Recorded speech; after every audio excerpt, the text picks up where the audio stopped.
Oke. Assalamualaikum warahmatullahi wabarakatuh. Selamat pagi semuanya. Selamat bergabung dalam perkuliahan pagi hari ini. Kami dari kelompok 5 akan memaparkan materi kami, yaitu tentang konsep penilaian acuan pokok atau patokan dan penilaian acuan normatif. Saya, Rini Simamora, selaku moderator, dan anggota kelompok saya yang lain, yaitu Surohatun Aisyah, Ananda Siwa Yosefin Simatupang, dan Eva Astetika Aulia. Untuk materi pertama akan dijelaskan oleh Surohatun Aisyah. Kepadanya dipersilahkan. Baiklah, Assalamualaikum warahmatullahi wabarakatuh.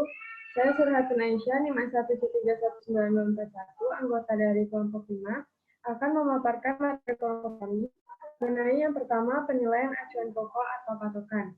Di mana penilaian acuan patokan atau yang biasa disingkat dengan PAP adalah sebuah penilaian yang membandingkan hasil belajar dengan suatu patokan yang telah ditetapkan sebelumnya. Hal ini berarti, sebelum melakukan sebuah penilaian, maka seorang peserta didik harus terlebih dahulu menentukan sebuah patokan untuk bisa membandingkan hasil belajar siswa peserta didik dengan patokan yang sudah ditentukan. Selanjutnya, ciri-ciri penilaian acuan patokan. Yang pertama, membandingkan hasil yang diperoleh peserta didik dengan menggunakan patokan atau kriteria yang telah ditentukan pendidik. Yang kedua, bersifat objektif dan absolut. Yang ketiga, digunakan untuk menilai kemampuan peserta didik dalam menguasai kompetensi tertentu. Lalu, selanjutnya, tujuan dan fungsi penilaian acuan patokan, yaitu untuk mengukur secara pasti tujuan atau kompetensi yang ditetapkan sebagai kriteria keberhasilannya. Selain itu, manfaat dari PAP ini adalah untuk meningkatkan kualitas hasil belajar, sebab peserta didik diusahakan untuk mencapai standar kompetensi yang telah ditentukan. Next.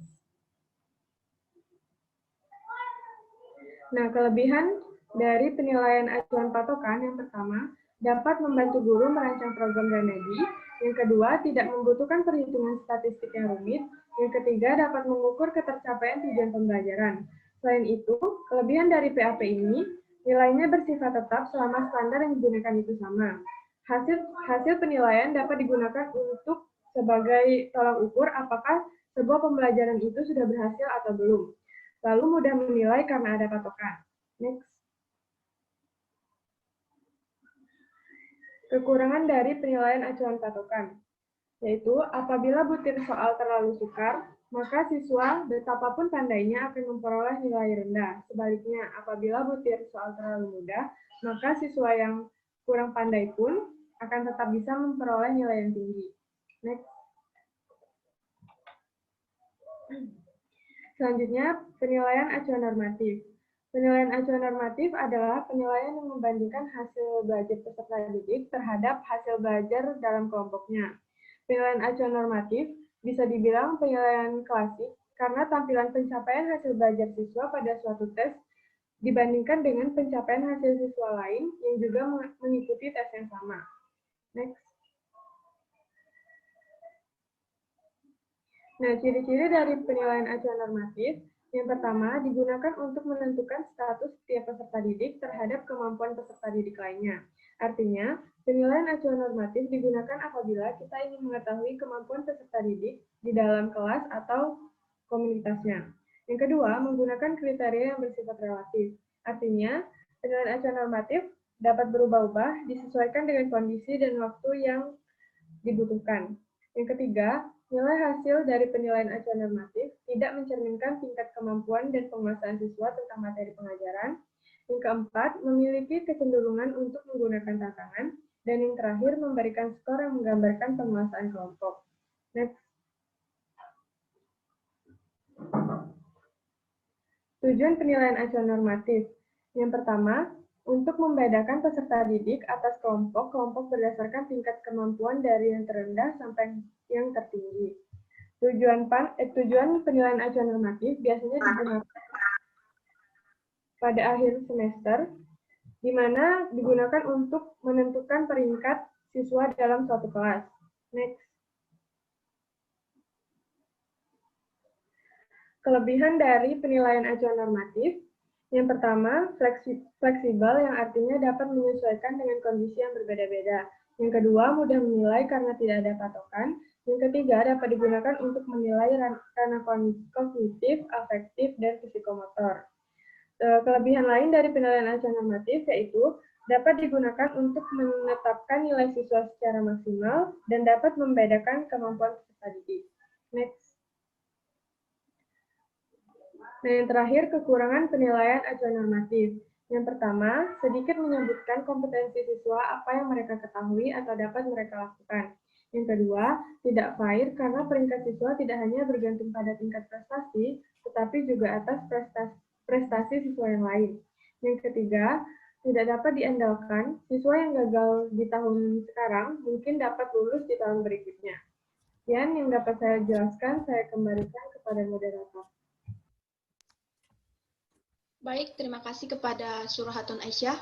Untuk materi selanjutnya yaitu eksplorasi hasil implementasi penilaian normatif dan penilaian pokok pada negara-negara ASEAN akan dijelaskan oleh Ananda Siwa Yosepin. Kepadanya dipersilahkan. Baik, terima kasih moderator. Next, Pak. Baik, di sini saya akan menjelaskan tentang eksplorasi hasil implementasi penilaian normatif dan penilaian pokok pada negara-negara ASEAN untuk mata pelajaran fisika dan sains. Next. Yang pertama, menurut Astrini pada kutipannya 2016, salah satu cara untuk menghadapi masyarakat ekonomi ASEAN, yakni pemerintah harus memiliki kewajiban untuk mengevaluasi keberhasilan pendidikan yang telah dilaksanakan. Tujuan pembelajaran mengarahkan proses pembelajaran yang akan dilakukan oleh pendidik. Proses pembelajaran dilakukan berdasarkan pada tujuan yang telah ditetapkan. Proses pembelajaran terjadi jika terdapat interaksi antara pendidik dan peserta didik. Selanjutnya, itu menurut Paintan Yasiritham dan Paul Patin pada kutipannya tahun 2016, Kementerian Pendidikan mengangkat 5 kebijakan untuk mengembangkan pendidikan untuk komunikasi ASEAN atau Biro Urusan Akademik dan Standar Pendidikan. Kebijakan yang pertama, penyebaran informasi dan perspektif tentang ASEAN. Ini untuk meningkatkan kesadaran dan persiapan bagi para guru, instruktur fakultas, tenaga pendidikan, siswa, dan orang lain agar siap menghadiri komunitas ASEAN pada tahun 2015. Kebijakan kedua, pengembangan kemahiran siswa dan orang lain. Kebijakan ketiga, perkembangan pendidikan serta yang mendorong arus siswa, guru, dan instruktur fakultas antara ASEAN negara. Kebijakan yang keempat, persiapan kebebasan pendidikan di komunitas ASEAN.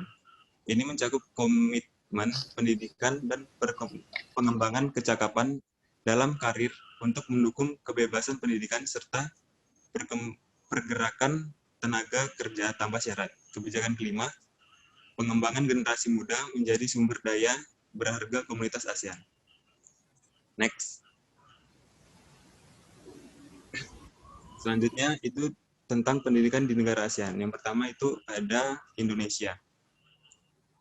Pada era industrialisasi dan globalisasi, ini dengan persaingan yang semakin ketat, maka penguasaan ilmu pengetahuan atau sains memegang peranan yang sangat penting. Tantangan ini menghajatkan kesiapan sumber daya manusia atau SDM Indonesia yang handal dan berkualitas, yang tidak hanya mampu menguasai sains, tetapi juga mampu membentuk karakter bangsa yang berlandaskan kearifan lokal. Yang kedua itu ada Singapura. Di Singapura ada tekanan ke arah reformasi dan inovasi pendidikan sejak kebijakan bangsa pembelajaran sekolah berpikir pada akhir 1990-an. Dalam 4 tahun terakhir, hal ini memerlukan kebijakan sistematis bergerak menuju apa yang dapat ditafsirkan sebagai pengembangan guru dan reformasi kurikulum yang progresif dan konstruktif. Penekanannya adalah pada pengembangan kurikulum lokal, pengambilan keputusan guru tentang pendekatan pedagogis, dan metode penilaian alternatif. Misalnya, strategi pembelajaran aktif dan mandiri, strategi untuk keterlibatan dan pengembangan yang efektif, dan strategi penilaian praktik sains. Selanjutnya, itu ada Malaysia. Di Malaysia ada dan multibudaya. Sejak kemerdekaannya pada tahun 1957, sistem pendidikan Malaysia yang diwarisi oleh Inggris telah digunakan sebagai strategi penting dalam proses pembangunan bangsa. Pendidikan dapat diperoleh dari sekolah yang disponsori pemerintah, sekolah swasta, atau melalui sekolah di rumah. Secara hukum, di Malaysia, pendidikan dasar itu adalah wajib. Selanjutnya itu ada Thailand. Di Thailand, pendidikan abad 21 adalah memusatkan perhatian pada siswa agar mampu memecahkan masalah, berpikir kritis, dan berpikir tingkat tinggi, yang merupakan keterampilan yang diperlukan siswa dalam masa berita dan informasi. Oleh karena itu, mengembangkan pengetahuan dan kemampuan sains siswa merupakan tujuan utama karena sains dapat membantu mengembangkan kemampuan pemecahan masalah, penalaran logis, serta landasan ilmu-ilmu lainnya, dan indikator keberhasilan sistem pendidikan Thailand untuk mempersiapkan kualitas orang di masa depan. Baik, hanya itu yang dapat saya jelaskan. Selanjutnya saya serahkan ke moderator. Terima kasih kepada Nanda Siwa. Untuk materi selanjutnya, yaitu eksplorasi hasil implementasi, penilaian normatif, dan penilaian pokok pada negara-negara Asia Timur, akan dijelaskan oleh Eva Estetika. Kepadanya dipersilahkan. Baiklah, terima kasih kepada moderator. Baiklah, di sini saya akan melanjutkan pembahasan materi mengenai eksplorasi hasil implementasi penilaian normatif dan penilaian pokok pada negara-negara Asia Timur untuk mata pelajaran fisika atau sains. Nah, yang pertama yaitu kebijakan dalam rangka menyiapkan sumber daya manusia di negara-negara Asia Timur agar mampu bersaing dalam globalisasi adalah dengan mereformasi sistem pendidikan dan melakukan perubahan pengelolaan pendidikan melalui penetapan kebijakan yang diwujudkan dalam bentuk regulasi, profesi, dan pendanaan pendidikan. Nah, negara-negara Asia Timur seperti Hong Kong, Korea Selatan, dan Jepang, negara-negara tersebut melakukan kebijakan penting dalam rangka menghadapi tantangan sekaligus peluang yang dihadirkan oleh globalisasi dengan memperkuat daya saingnya secara internal dan eksternal, yaitu mereformasi sistem pendidikan dan merubah pengelolaan pendidikan. Globalisasi telah mengubah mindset para pengambil kebijakan di negara-negara maju di kawasan Asia Timur untuk merubah sistem dan tata kelola pendidikan mereka melalui desentralisasi, marketinisasi, dan internasionalisasi untuk meningkatkan daya saing pendidikan. Nah, selanjutnya yaitu pendidikan Asia Timur menurut PISA. Institut Pendidikan di London meneliti sejumlah nilai pengajaran matematika dari 14.000 remaja di Australia dalam tes yang disebut PISA.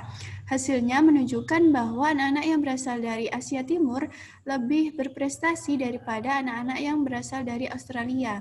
Nah, prestasi sejumlah keluarga di Asia Timur seperti Cina, Korea Selatan, Jepang tampaknya lebih sukses memasukkan anak-anak mereka ke dalam sekolah yang bagus. Inilah yang menjadi faktor terbesar. Berbeda dengan rekan-rekan yang berada di Australia, anak-anak yang berada di Asia Timur seperti Jepang, Korea, dan Cina, anak-anaknya mendapat tambahan belajar selama 6 jam pada hari Minggu. Nah, selanjutnya yaitu sistem penilaian.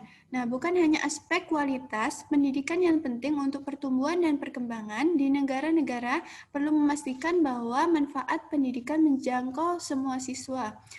Nah, ada 3 poin yang dilakukan penilaian di Asia Timur. Yang pertama yaitu penilaian untuk pembelajaran dipraktekkan melalui penilaian kelas, dan kontak guru dengan guru di sekolah.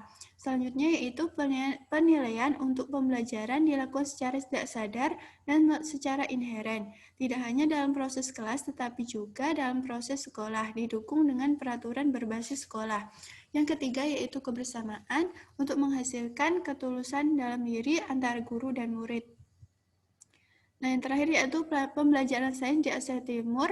Yang pertama yaitu guru sains tidak hanya mengajari siswa untuk mencari uang, tetapi meningkatkan pembelajaran yang aktif. Guru sains berpendapat bahwa kemampuan prediksi adalah hal terbesar tentang sains. Nah, selanjutnya yaitu guru IPA menggunakan pelatihan pikiran melalui pengajaran praktis. Guru IPA melakukan kerja praktek dengan mengembangkan kebiasaan berpikir, sikap ilmiah, dan keterampilan sosial. Guru IPA menyadari peran siswa dalam proses pengajaran. Selanjutnya yaitu keyakinan guru sains mendasari praktik kelas dan praktik penilaian. Dan yang terakhir yaitu guru sains mengintegrasikan penilaian dengan pengajaran dan pembelajaran. Baiklah, sekian yang saya sampaikan. Saya kembalikan ke moderator. Terima kasih kepada Eva Estetika. Untuk materi selanjutnya yaitu eksplorasi hasil implementasi penilaian normatif dan penilaian pokok pada negara Oseania akan dijelaskan oleh saya sendiri. Ruang lingkup Oseania.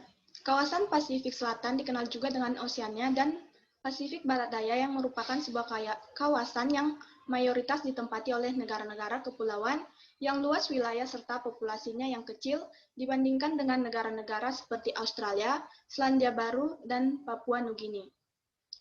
Dalam konteks pasca kolonial, peran dan tanggung jawab yang kompleks dari pendidik dan peneliti lokal terus menyusup ke dalam pandangan dan asumsi seseorang untuk siapa pendidikan itu dan untuk siapa tujuan pendidikan itu. Di sini, peran IOE atau Institute of Education sebagai lembaga regional yang berfokus pada pengistimewaan pengetahuan lokal dan pribumi sebagai kekuatan yang bekerja sama dengan lembaga regional dan internasional untuk mendukung dan memperkuat sistem pendidikan lokal di Oseania. Next.